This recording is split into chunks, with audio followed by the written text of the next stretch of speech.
The Storm Whale in Winter by Benjie, Davies. Noy lived with his dad and 6 cats by the sea. Last summer, Noy rescued a little whale after a storm washed it ashore.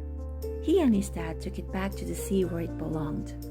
But Noy could not forget his friend. Now and then, he thought he caught a glimpse of the whale, its tail tipping the waves in the distance. But it was always something else. Winter was setting in, and all around the island, the sea slowly filled with ice.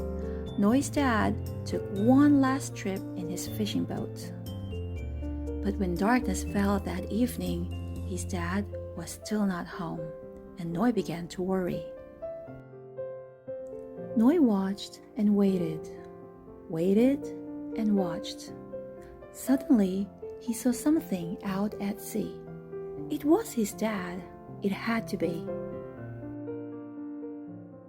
He counted all 6 cats safe inside and dashed down to the shore. Noy dragged his boat to the water's edge, but the sea was frozen hard. I must be careful, he thought, stepping on to the thick ice. The further Noy went, the harder the snow fell, until everywhere looked the same. Noy was lost. Then up ahead, he saw a gray shape flickering in the lamplight.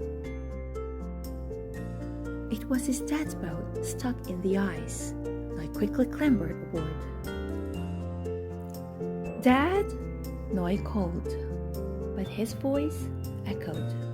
The boat was empty. Noy didn't know what to do. As he curled up tight, he imagined the deep sea swirling beneath him, and he began to feel afraid. Then, through the darkness, the boat went bump. It was the storm whale. The whole family had come to help Noy. The whales pushed their noses into the cold night air. They sang through puffs of steam and spray as the ice cracked and crunched. Somehow, they knew where to go. The little boat thumped hard against the rocks. "Dad!" cried Noy. "Noy, what are you doing here?" said his dad. "I just had to find you," said Noy. As winter turned slowly to spring, they often spoke of that cold, icy night. The night the fisherman had rescued Dad, and the storm whale had rescued Noy. And Noy would smile, because it was the night his friend came back.